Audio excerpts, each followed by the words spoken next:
Alright, let's dive into something that's both fascinating and a little mind-bending. Have you ever wondered how a band's legacy can outlive its members, not just in memory, but in a tangible, almost living way? That's the story of the Grateful Dead, a band that didn't just make music, they built a universe.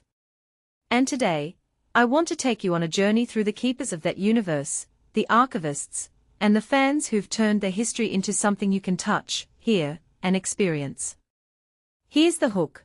Nestled in the redwood forests of Santa Cruz, California, there's a climate-controlled vault that's basically the Grateful Dead's time capsule. But this isn't just about old posters and tapes, it's about a band that understood the power of community, art, and preservation long before it was trendy.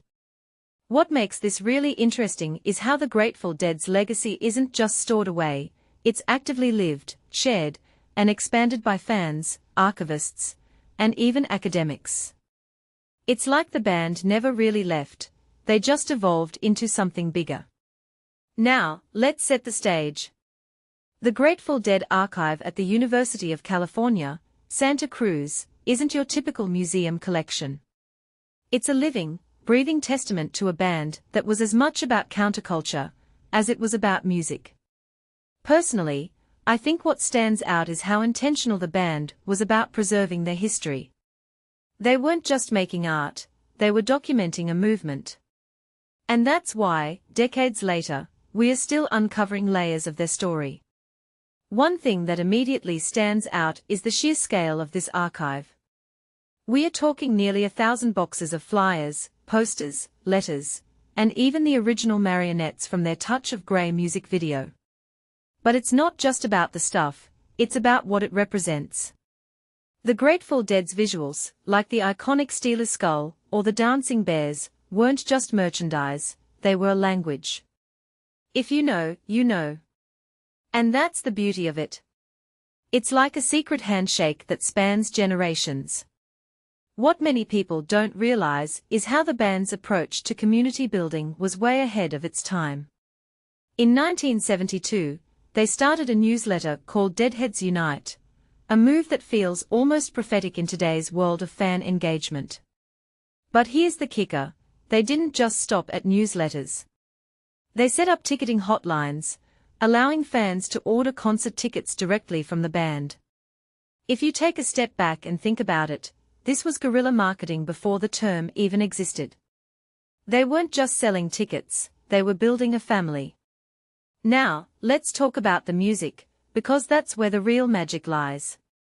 The Grateful Dead's live performances were legendary, and they knew it.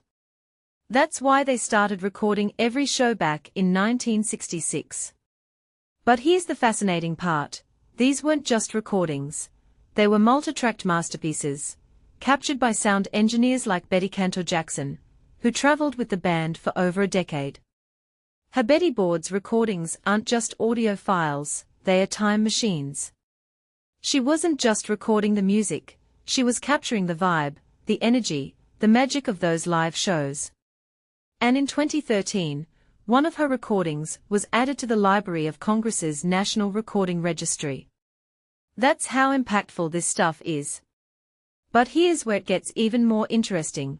The Grateful Dead's archive isn't locked away in some private vault. It's accessible. Anyone can walk into the UC Santa Cruz collection and browse through it. That's the ethos of the band, sharing, openness, and community. It's like they are saying, this isn't just our history, it's yours too. And that's a philosophy that's carried over into how their music archive is managed. Enter the vault, a climate-controlled warehouse in Southern California that houses over 2,300 live recordings, studio albums, and unreleased tracks. The person in charge of this treasure trove is David Lemieux, the band's legacy manager. Personally, I think his job title says it all. He's not just an archivist, he's a guardian of a legacy that's still growing. And he's done an incredible job of curating box sets like Europe 72, the complete recordings, a 73 CD set that sold out in 4 days. That's right, 73 CDs. And people bought it. Because when it comes to the Grateful Dead, Fans don't just want a piece of the pie, they want the whole bakery. What this really suggests is that the Grateful Dead's legacy isn't just about nostalgia, it's about evolution. Bob Weir once talked about a 300-year legacy for the band's music. And while that might sound like hippie metaphysics, it's not far-fetched.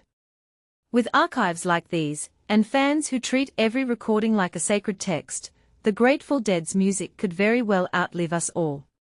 It's not just about preserving the past, it's about keeping the spirit alive for future generations. So, here's my closing thought. The Grateful Dead's story isn't just about a band, it's about what happens when art, community, and intention collide. It's about the power of creating something that doesn't just exist in the moment, but continues to grow, evolve, and inspire long after it's gone. And that, my friends, is something worth thinking about. What are you creating that could outlive you? What legacy are you leaving behind? Because if the Grateful Dead taught us anything, it's that the journey doesn't end when the music stops, it's just the beginning.